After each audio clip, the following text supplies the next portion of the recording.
Hai semua, jumpa lagi di channel YouTube Dapukaye. Pada video kali ini aku mau masak kembang kol tumis yang enak dan gurih banget. Mau tahu caranya? Tonton terus videonya sampai selesai. Jangan lupa like, komen, dan subscribe channel YouTube Dapukaye. Nyalakan juga lonceng notifikasinya agar tidak ketinggalan video terbaru dari kami. Terima kasih. Panaskan minyak secukupnya. Tumis bawang putih hingga berwarna kecoklatan. Ini bawang putihnya udah berwarna kecoklatan. Masukkan bawang merahnya, kemudian masak hingga bawang merahnya layu.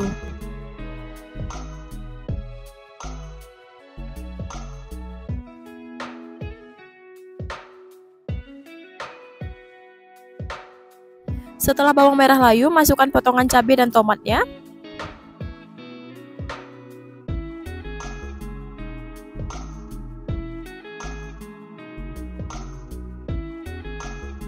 Masukkan kaldu bubuk dan garam secukupnya. Kemudian aduk hingga tercampur rata.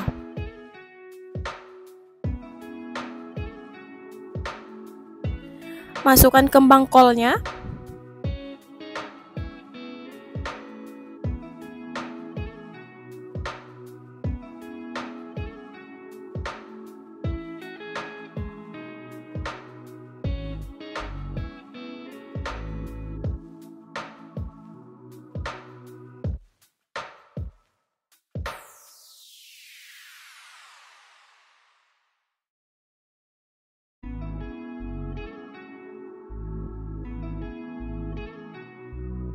Tambahkan sedikit air, kemudian aduk hingga tercampur rata.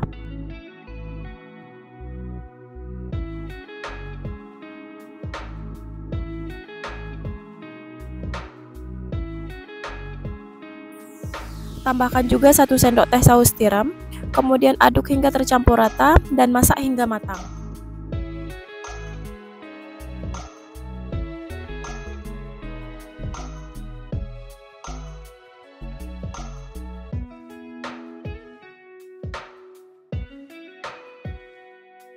Jika sudah matang, koreksi rasa dan matikan api kompornya.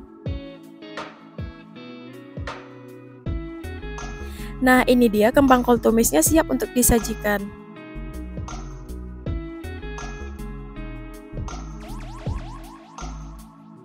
Untuk rasanya sendiri, kembang kol tumis ini enak dan gurih banget, apalagi disantap dengan nasi putih. Semoga video ini bermanfaat. Terima kasih sudah menonton. Sampai ketemu di video selanjutnya.